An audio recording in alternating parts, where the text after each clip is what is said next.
누가복음 15장 21절부터 24절까지 말씀을 같이 우리가 읽었습니다. 누가복음 15장은 잃은 양 드라크마 탕자에 대한 비유예요. 이 말씀은 다 뭐를 말하려고 얘기했냐면 예수님에 대한 이야기를 하려고 이야기를 한 거예요. 잃은 양 드라크마 탕자, 다 예수님에 대한 이야기예요. 그러니까 예수님에 대한 이야기라고 하는 것을 우리가 근본적으로 알고 성경을 여기를 봐야지, 그렇지 않으면은 이제 이 세상에서 일어나는 이런 일들을 자꾸 생각해서 사람들을 이렇게 생각을 하게 되죠. 성경을 보게 되죠. 근데 여기서 잃은 양 드라크마 탕자의 비유는 모두 다 예수님에 대한 이야기예요. 그러니까 탕자도 예수님에 대한 이야기예요. 그러니까 요거를 근본적으로 우리 탕자 이런 얘기를 하려고 하는 게 아니고 예수님에 대한 이야기예요. 그래야 성경을 좀 이해할 수 있는데, 탕자가 돌아왔을 때 송아지를 잡아요. 그죠? 아버지가 송아지를 잡아요. 근데 이제 그 형이 뭐라 그러냐면, 자기를 위해서는 뭐 염소 새끼 하나도 잡지 않아주는데 왜 돌아온 그 탕자 동생이 돌아왔더니 이렇게 송아지를 이렇게 잡느냐, 이런 얘기도 하고 그랬거든요. 이 염소 새끼하고 이 송아지하고 의미가 있어요. 무슨 의미를 가지고 있냐면, 송아지는 소는 이제 언제 잡는 거냐면, 무슨 제사 때 잡냐면 화목제사 때, 화목제를 위해서 송아지를 잡고, 염소 새끼라고 하는 건 이제 속죄제 때문에 잡는 거거든요. 그러니까 이제 송아지라고 하는 건 화목제인데, 이 화목제라고 하는 건 쌍방간에 하나님과 우리가 죄를 다 용서받았을 때 잡아먹는 그런 제사예요, 송아지는. 그러니까 그 가슴과 우편 뒷다리는 우리 인간이 먹게 되고, 또 하나님은 기름과 피를 먹게 되는 그런 그 화목제 아시죠? 그죠? 이 화목제를 드릴 때 송아지를 잡게 되는 거거든요. 염소 새끼는 이제 언제 잡느냐면, 염소 새끼는 속죄제 때, 죄를 속할 때, 그때 이제 염소 새끼를 잡는 건데, 죄가 근본적으로 있다라고 하는 것을 전제할 때 염소 새끼를 잡는 거고요. 죄가 없다, 이제 죄가 끝났다, 그래서 우리 같이 먹자 할 때는 송아지를 잡는 거예요. 그러니까 이게 송아지를 잡을 때는 화목제, 염소 새끼 잡을 때는 속죄제, 이렇게 이야기하는 장면이거든요. 그러니까 근본적으로 지금 돌아온 탕자, 돌아온 아들이 돌아왔을 때는 지금 아버지가 어떤 생각을 갖고 있는 거예요? 죄가 없다는 것을 전제하고 잔치를 벌이는 거예요. 그러니까 이제 형 입장에서는 도저히 이해가 안 되는 거지, 이 말이 무슨 말인가를. 그죠? 형 입장에서는 이게 도저히 동생이 돌아왔는데 저건 분명히 죄 짓고 돌아왔는데 이해가 안 되는 거예요, 형 입장에서는. 그런데 하나님 입장, 주님 입장에서는 이 아들이 죄가 없다는 걸 전제하고 잔치를 벌이는 거란 말이에요. 그러니까 돌아온 탕자는 어떻게 된 거냐면, 나갔다가 자기가 죄인임을 깨닫고 돌아온 거잖아요. 그러니까 죄인임을 깨닫고 돌아온 거면 그때는 죄가 없는 거라는 거죠. 죄가 없는 거라는 거예요. 그런데 죄인임을 깨닫고 돌아오지 못해 그냥 가만히 거기 뭐 지금으로 말하면 예배드리고 교회에 있고 하나님을 잘 섬긴다고 하는 이런 사람들은 아직 죄가 있는 거예요. 그러니까 예수님께서 근본적으로 얘기하려고 하는 것은, 이게 그 바리새인들, 서기관들 뭐 이런 사람들에 대해서 지금 비유로 얘기하려고 하는 거거든요. 그 사람들은 자기가 하나님 잘 섬긴다고 생각을 했거든요. 그런데 지금 근본적으로 그 사람들은 아직 죄가 있다는 거죠. 용서를 못 받았다는 거예요. 그런데 죄인임을 깨닫고, 죄를 짓고 죄인임을 깨닫고 돌아온 이 아들은 죄가 없다는 얘기예요. 그래서 송아지를 잡은 겁니다. 그러니까 형을 위해서는, 형이 말하기를 나를 위해서는 속죄제 하나, 염소 새끼 하나 잡아주지 않더니 동생이 돌아오니까 송아지를 잡아줘요? 이렇게 하는 거죠. 그러니까 형 입장에서는 이해가 안 되는 거죠. 이게 화목제사에 드려지는 것인데, 다시 말하면 죄가 없는 것을 전제하고, 죄가 다 용서된 걸 전제하고 드려지는 제사인데, 그거를 잡아서 줍니까? 라고 항의를 한 거죠. 그러니까 죄 없다고 선포한 거예요, 아버지가. 그러니까 이제 형 입장에서는 이해가 안 되겠죠. 근데 아버지 입장에서는 나가서 죄인이 돼서 돌아와야 그 다음에 두 번째 만난 아들, 둘째 아들이 되어야, 그래야 죄가 없어지고 하나님과 예배가 성립된다, 화목제사가 성립된다는 것을 얘기하는 겁니다. 그러니까 하나님과의 어떤 그 교제, 진짜 예배를 드린다 그러면 두 번째 만남이 반드시 필요하다는 거죠. 성경에 전체적으로 다 두 번째 만남을 설명하는 거였더라고요. 제가 성경을 이렇게 보니까. 그래서 다른 분들이 성경을 이제 깨닫기가 참 어려운 게 저같이 이렇게 죄인이 돼서 죄를 그렇게 극도의 죄를 깨닫고, 그리고 하나님 앞에 은혜를 받아서 이제 하나님 말씀을 이제 보고 그리고 이해를 하기 시작하면은요, 성경이 이게 보이죠. 이게 성경이 이게 이렇게 쓰여 있구나라는 게 이제 보이는데, 그런 것을 아직 못 깨달. 다시 말하면 이제 내가 그렇게 죄인인가? 내가 뭐 이 세상에서 내가 그렇게 진짜 극도의 죄인인가를 깨닫지 못하는 사람들은요, 이 성경이 잘 안 보이겠죠. 왜냐하면 성경이 다 극도의 죄인을 구원하기 위해서 쓴 책이거든요, 이게. 그러니까 그렇게 될 때만 이게 보이는 거거든요, 이 성경이. 그래서 여러분 생각해 보세요. 목사님들이라고 성경을 다 이제 깨닫겠어요? 그게 쉽지 않죠.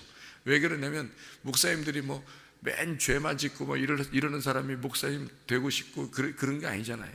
목사님 된다 그러면 어느 정도 이렇게 과거에 어떤 하나님께 헌신이 있었다든지, 어떤 과거에 하나님께 대한 어떤 그 열심이 있은 그런 어떤 이런 사람들이 신학 공부도 하고 목사도 되고 그러잖아요. 그러니까 자기를 크게 죄인이다, 내가 이 세상에서 가장 큰 죄인인가, 이런 느낌이 잘 못 받는다고요. 저도 옛날에는 그런 느낌이 그 정도는 못 느꼈단 말이에요, 제가 옛날에는. 그런데 어느 날 나도 모르게 막 죄의 그 소용돌이 속에 막 휘몰아쳐서 지내더니 어느 날 막 내가 도저히 헤어나올 수 없는 지경에 막 이르렀단 말이에요. 그러다가 하나님이 나 자신을 발견하게 하고, 내가 이렇게 살아서는 안 된다라고 아버지 품에 내가 다시 돌아가야 되겠구나라는 것을 결심했을 때, 그때 주님이 나에게 네가 죄를 지은 것은 나를 몰랐기 때문이고 나를 믿지 않았기 때문이다 라는 것을 가르쳐 주셔서 제가 다시 성경을 이제 보기 시작하게 된 거죠. 다시 눈을 뜨게 된 거고, 성경을. 그러니까 그 과정을 전체 겪어보니까 이 성경이 두 번째 만남을 위한 책이었구나라는 것을 알게 된 거죠. 그러니까 성경이 이제 보이기 시작한 거고, 이게 두 개로 탁탁 나누어져서 이게 쫙 갈라져서 홍해바다 갈라지듯이 쫙 갈라져서 보이기 시작하는 거죠. 그러니까 이게 알게 되는 거죠. 그래서 성경에 보면은 그 묵은 포도주가 있고 새 포도주가 있죠. 묵은 포도주를 사람들이 맛있다고 그래요? 새 포도주를 맛있다고 그래요? 묵은 포도주를 더 맛있다고 그래요. 왜냐하면 그게 묵었기 때문에 그렇습니다. 묵은 포도주니까 더 맛이 좋다 이렇게 말하거든요. 근데 그 묵은 포도주가 더 취하는 거죠, 새 포도주보다. 그죠? 근데 묵은 포도주가 성경에서 그럼 묵은 포도주를 더 좋다고 그래요? 안 그렇거든요. 새 포도주가 더 좋은 거거든요. 근데 묵은 포도주를 사람들이 마시고 더 좋다고 생각한다는 거예요. 그럼 묵은 포도주와 새 포도주가 왜 나오는 거예요? 묵은 포도주는 첫째 아들이에요. 새 포도주는 둘째 아들이라고요. 그러니까 이 묵은 포도주와 새 포도주가 두 개가 있는 게 아니라고요. 이게 묵은 포도주가 새 포도주가 될 때 이렇게. 그래서 새 포도주는 어디서 마시는 거냐면 하늘나라에서 마시는 거예요. 새 포도주고요. 이 땅에서 마시는 거는 묵은 포도주인 거예요.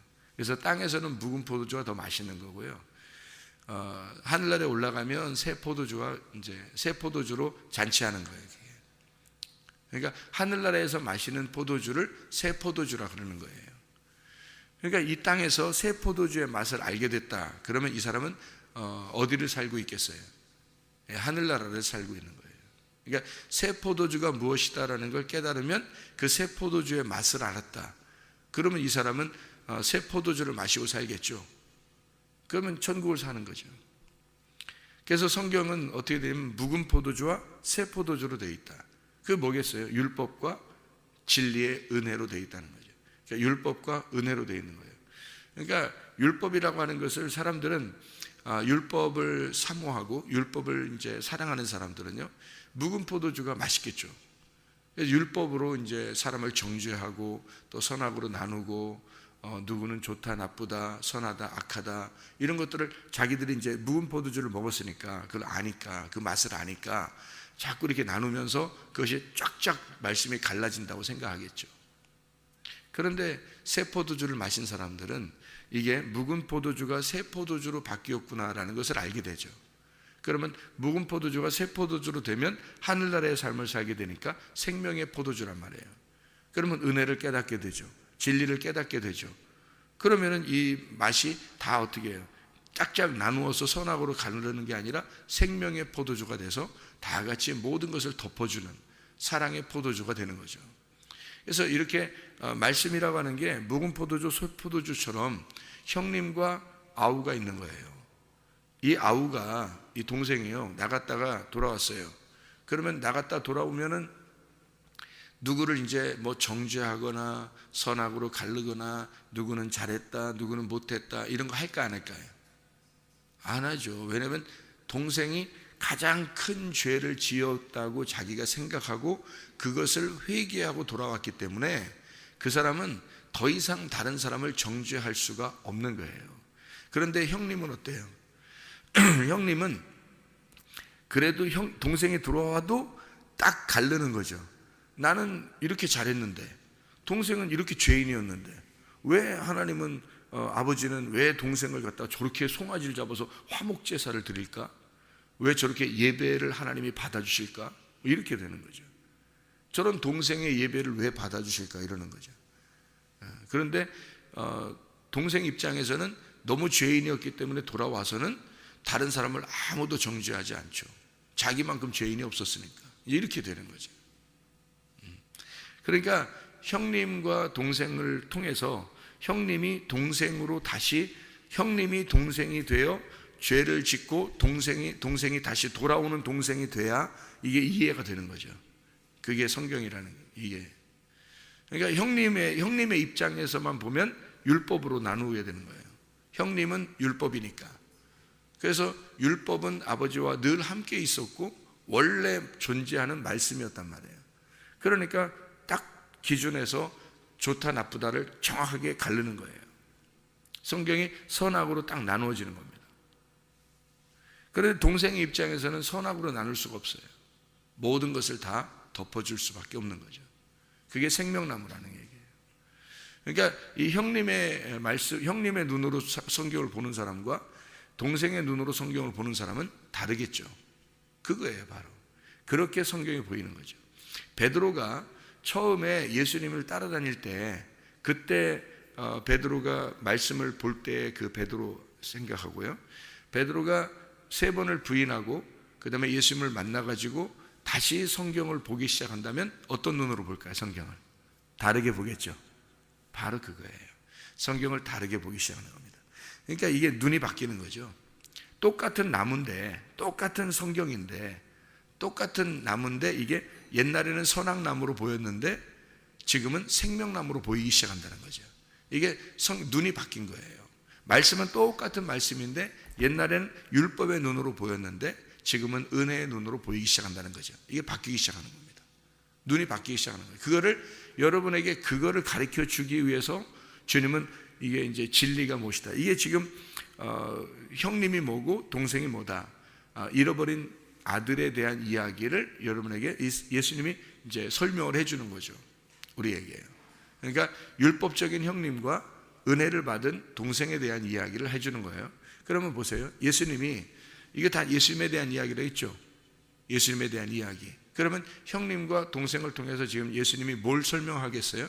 예수님이 하나님의 입장에서 볼 때는 이 땅에 내려오기 전에 하나님의 입장에서 볼 때는 하나님의 눈이 있었겠죠. 예수님이 하나님의 눈을 가지고 있었겠어요? 그게 뭐냐면 율법의 눈이란 말이에요.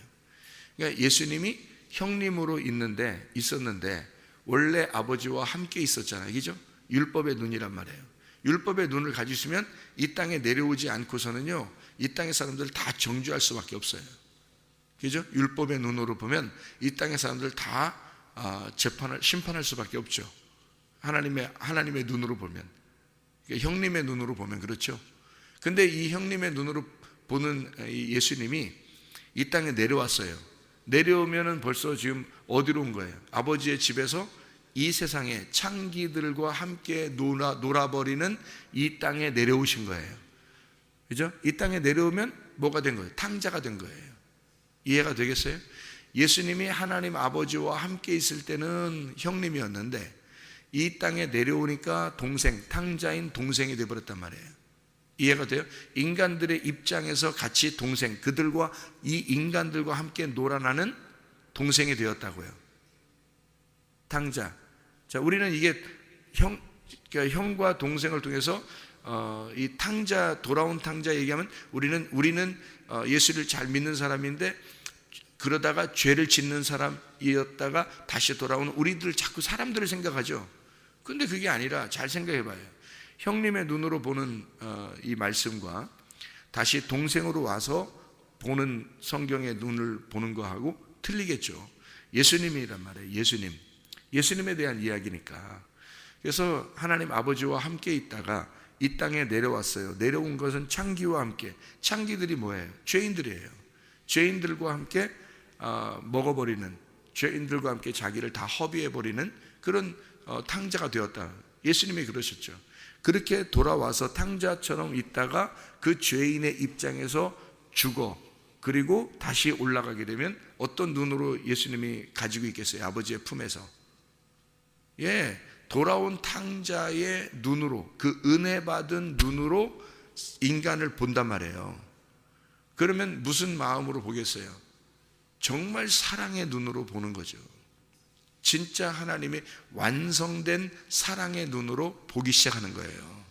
그래서 종으로 있느냐 아들로 있느냐라고 하는 거죠. 종으로 있다는 것은 뭐가 종이냐면 성경에서의 종은 뭘 의미하는 거냐면 율법을 의미해요. 아들은 은혜, 진리를 의미하는 거고요. 성경에서 종은 누구를 의미하는 거냐면 모세를 의미해요. 그러니까 모세는 하나님의 종으로 섬긴 자예요. 모세가 뭘 받았어요? 율법을 받았죠. 근데 하나님의 아들은요, 종이 아니라 아들로서 내려오신 거예요. 그러니까 이게 종이 아니라 아들이 되는 거죠. 그러니까 모세는 종으로서 율법을 충실한 사람, 그런 종으로서의 충실한 종이었고, 아들은 하나님 아버지의 충실한 아들이었단 말이에요. 그러니까 종인 율법에서 아들인 진리로 바뀌는 거란 말이에요. 이게 구약과 신약입니다. 묵은 포도주에서 새 포도주로 바뀌는 거예요. 이게 성경이라고요. 그러니까 반드시 어떻게 돼야 돼요? 돌아온 탕자가 돼야 되는 거예요. 그래야 주님을 만나는 겁니다, 여러분. 그런데 자기들이 돌아온 탕자가 되는 게 어떤 사람만 돌아온 탕자가 돼요?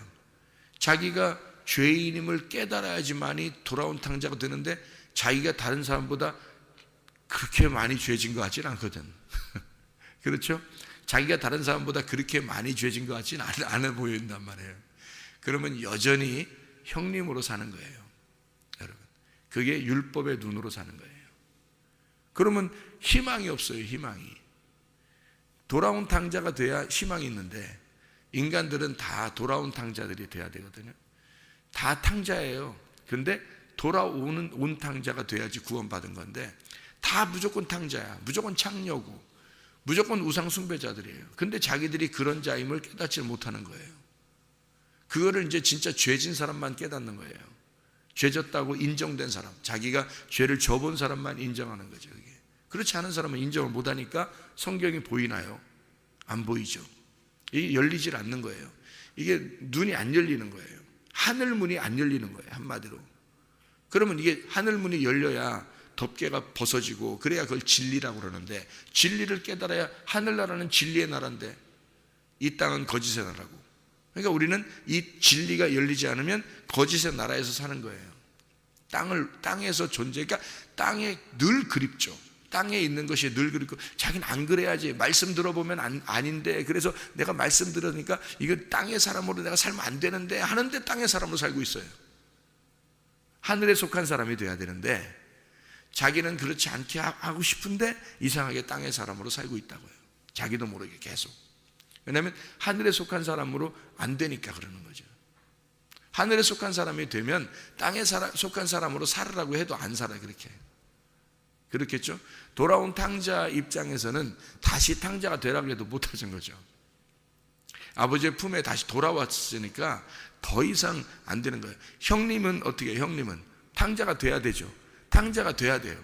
나가서 다시 탕자가 돼서 돌아와 봐야 이 동생의 마음을 이해하는 거예요. 아버지의 마음을 그렇게 돼서야 이해를 해야죠. 이해 못하죠. 다시. 모세의 종으로서 충성했던 모세는 예수님의 마음을 이해를 못하죠. 근데 예수님은 모세의 마음을 이해한단 말이에요. 그러니까 구약은 신약을 이해 못해도 신약은 구약을 이해하는 거예요. 그래서 뭐가 이게 다 풀리는 거, 이 옷이 이게 이 베일이 다 이렇게 벗겨지는, 눈이 가리워졌던 게 벗겨지는 건 누구를 만나야 벗겨져요? 예수, 신약을 만나야 구약이 벗겨지는 거예요. 바울이 구약만 알고 있었죠. 사도 바울이 구약만 알고 있었는데 예수님을 딱 만나니까 신약을 알게 된 거예요. 예수님을 딱 만나니까. 그러니까 구약이 풀리기 시작하는 거예요.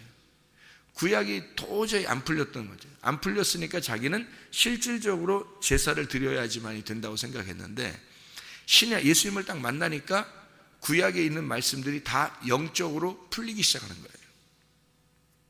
그래서 눈이 이제 벗겨진 거죠. 그게 영적인 눈이 벗겨진 거예요.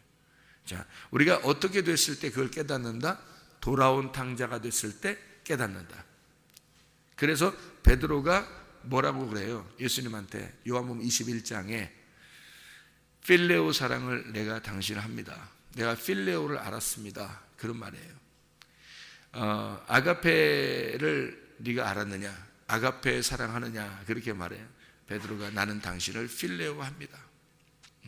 그러니까 어떤 게 더 완성된 사랑이라는 거예요? 필레오 사랑이 더 완성된 사랑이에요. 이 필레오 사랑은 원래 인간이 사랑하는 거거든요. 자, 아가페 사랑은 인간이 없어도 사랑이신 그 자체예요. 로고스 사랑이에요. 그게 아가페 사랑이란 말이에요. 그러니까 하나님의 사랑이라는 게 로고스예요. 그거는 인간들이 없어도 사랑이에요. 그 자체가. 그게 더 완성이겠어요? 아니면 인간으로 내려와서 인간의 입장에서 인간을 사랑하는, 그래서 인간이 드디어 아가페 사랑을 깨달아, 하나님 아버지의 사랑을 깨달아서 그래서 알고 있는 사랑, 필레오 사랑을, 어떤 게 더 완성된 사랑이겠어요? 필레오 사랑이 더 완성된 사랑이죠. 왜냐하면 아가페 사랑은 사랑 자체지만 필레오 사랑은 아가페 사랑을 깨달은 자가 인간이 할 수 있는 사랑이란 말이에요. 그러니까 인간이 그 아가페 사랑을 깨달았을 때 자기 속에서 그 사랑이 그 아가페 사랑을 깨닫고 할 수 있는 사랑, 그러니까 아가페가 필레오를 만들어낸 거죠. 그러니까 이 필레오 사랑이 얼마나 완성된 사랑이에요. 자, 하나님 아버지가 자기가 사랑이라고 아무리 주장해도 인간이 안 알아주면 소용없잖아요. 그렇죠? 근데 인간으로 내려왔어요. 예수가, 하나님의 아들이 내려와서 드디어 인간들에게 그 아가페 아버지의 사랑을 깨닫게 해줬어요. 그래서 베드로가 3번을 부인하고 다시 주님을 만나서 그가 깨달은 거예요. 주님을 3번 부인하고 탕자가 돼보니까 그 사랑, 아버지의 사랑을 깨닫게 된 거예요. 그가 왜 죽으셔야 했는지. 그러니까 베드로가 처음 예수님을 만났을 때는 예수님이 십자가에 죽으시는 것까지가 목표란 말이에요. 베드로의 첫 번째 만남은 십자가에 죽을 때까지 주님을 따라가서 보니까 십자가의 죽음까지 딱 가더라. 그게 마지막이더라. 그게 다 이루었더라. 그까지가 이게 완성된 사랑이었단 말이에요. 그거를 깨닫고 나니까 드디어 베드로가 아가페의 그 하나님이 와서 인간을 위해서 죽으신 그 아가페의 사랑을 깨달은 거예요. 베드로가 깨달아서 자기 속에 이제 필레오가 막 싹트기 시작한 거죠. 그래서 내가 그 사랑을 알았다. 그 사랑을 왜 당신이 나를 위해서 죽으셔야 했는지, 내가 왜 3번을 부인하고 당신을 십자가에 못 박아야 되는지를 알았다는 거죠. 그거를 드디어 깨달은 거예요. 그래서 통곡하고 울은 거죠. 그게 깨달음입니다. 그 닭 울음소리가 그를 깨닫게 한 거예요. 이 무덤 같은 이 무덤의 문을 쪼아서 벗겨버린 거예요.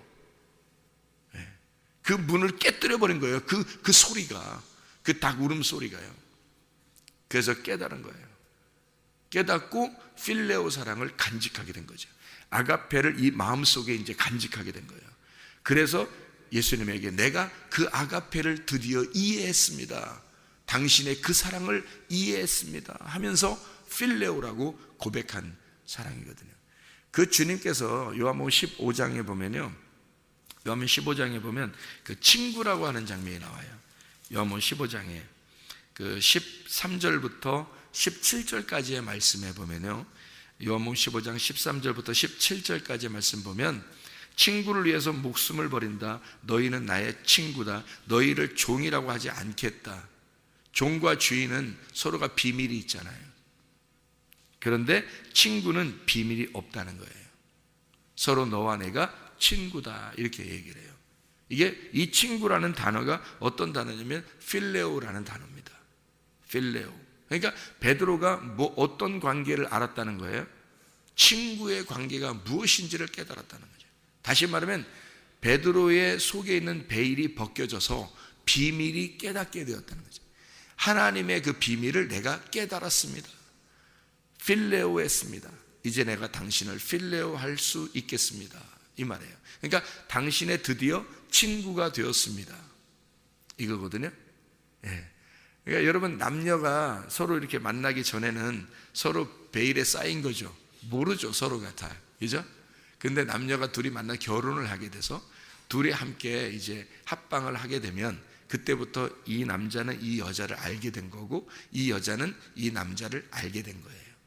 그거를 야다라고 그러고, 이게 헬라어로는 게노스코 이렇게 얘기하는 거예요. 몸과 마음으로 내가 이제 알았습니다 라는 얘기거든요. 그거를 성경에서는 뭐래요? 비밀이 벗겨졌습니다. 당신을 내가 비밀스럽게 생각했는데, 베일에 쌓인 여자였는데, 베일에 쌓인 남자였는데 이 비밀이 벗겨졌습니다. 뭐가 된 거예요? 친구가 되었습니다, 이 말이에요. 서로가 종이 아니라 이제는 주인과 종이 아니라 친구가 되었습니다. 그래서 이 친구의 관계를 가장 잘 묘사한 게 성경에서 룻과 보아스예요. 전혀 다른 사람이 한 번의 그 실패를 통해서, 룻이 모압에서 남편을 잃어버리는 그 실패를 통해서 다시 만난 보아스. 그래서 룻의 이름이 친구라는 이름이에요. 룻이라는 이름이. 그러니까 룻기서는 친구의 관계가 부부의 관계라는 것을 정확하게 설명해 주는 그런 과정을 설명해 주는 게 룻기서예요. 그러니까 부부가 가장 좋은 친구인 거죠. 가장 좋은 필레오인 거예요. 그러니까 다른 어떠한 사람보다 부부 관계가 되면 그 부부, 신랑과 신부가 서로 비밀이 없고, 다른 사람에게 얘기 못하는 것도 신랑과 신부는 얘기하고 그러죠. 서로가 비밀이 없는 거죠. 이게 친구예요. 가장 좋은 친구죠. 친구들이 많죠. 남자들도 친구들이 많고 아내도, 여자도 친구들이 많겠죠. 근데 가장 좋은 친구가 누구겠어요? 남편과 아내예요. 신랑과 신부라고요. 이게 필레오란 말이에요. 필레오 관계라고요. 룻과 보아스의 관계란 말입니다. 예수님과 교회의 관계가 그런 관계라고요. 그러니까 진짜 교회가 되려면, 진짜 주님의 신부가 되면요, 주님이라는 그 비밀이 벗겨져야 되는 겁니다. 그렇게 벗겨지려면 둘이 동침을 해야 되는 거죠. 그래서 그 말은 하나님의 말씀이라는 아들을, 그 아들을 내가 동침함으로써 친구가 돼서 비밀이 사라지는 거, 그게 친구 관계, 필레오라는 겁니다. 베드로가 그 필레오의 관계를 깨달았다는 거죠. 아가페의 사랑을 드디어 내가 비밀이 벗겨짐으로 그 아가페의 사랑을 내가 깨달았습니다. 필레오가 되었습니다. 이런 얘기를 베드로가 고백한 것은 두 번째 만남을 통해서예요. 돌아온 탕자도 어떻게 아버지를 두 번째 만났을 때 나갔다가 철저한 죄인이 되어서 다시 돌아와 아버지의 마음을 깨달았을 때는 이 두 번째 만남이 베일이 벗겨져 아버지의 마음을 드디어 알게 되고 아버지의 마음이 된 것입니다. 아버지의 마음이 되어서 살아가는 두 번째 아들과 첫 번째 아들은 전혀 다른 거죠. 여러분은 첫 번째 아들로 아직 살아가고 있습니까? 아직 두 번째 아들로 살아가기를 소원합니까? 여러분과 제가 두 번째 만남을 통해서 진정한 필레오, 완성된 사랑, 그리스도 안에서의 하나님 아가페 사랑을 깨달아 살아가는 하나님의 사랑 안에서 그 인자하심과 선하심과 인자하심을 깨달아 살아가는 하나님의 사람들이 다 되시기를 바랍니다. 기도하겠습니다.